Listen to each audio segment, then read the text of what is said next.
We're ready now to talk about what we mean by statistics.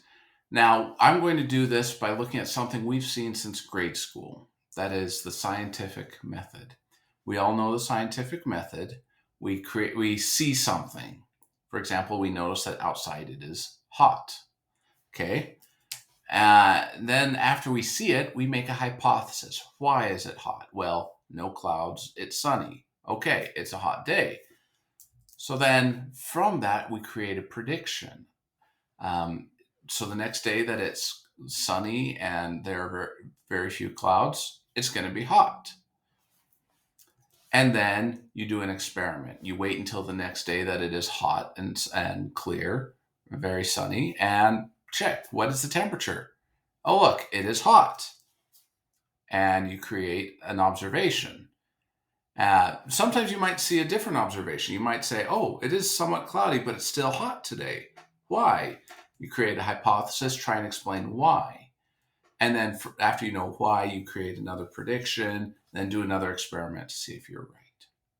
That's the scientific method that we've all learned. How does this relate to statistics? Well, statistics is a mathematical way of answering questions using the scientific method. We see something happen. We see people running a stop sign. And then we formulate a question. How many people actually run that stop sign? You create a hypothesis. You make a prediction. I'd say about 30% of people who approach that stop sign run it. Then you do an experiment. You actually go out, you collect data, and to see if the numbers work, if your prediction was right. You run the numbers, you create an observation. Oh, it's not 30%. It was only 20%, but on this day it was only 10%. Why? That's another observation. Create a hypothesis. Maybe it was because of a policeman that happened to be parked around the corner. You make another prediction, so on. So really, statistics is a good tool to mathematically follow the scientific method.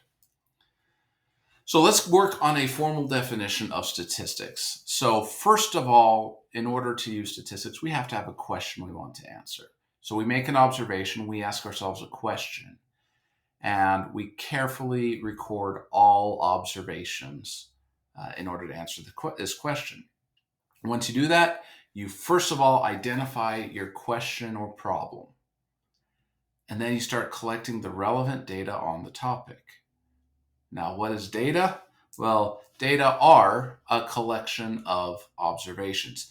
No, I didn't use incorrect English there. Data is actually a plural word. A single observation would be known as a datum, whereas a collection of observations, multiple observations in one, are called data.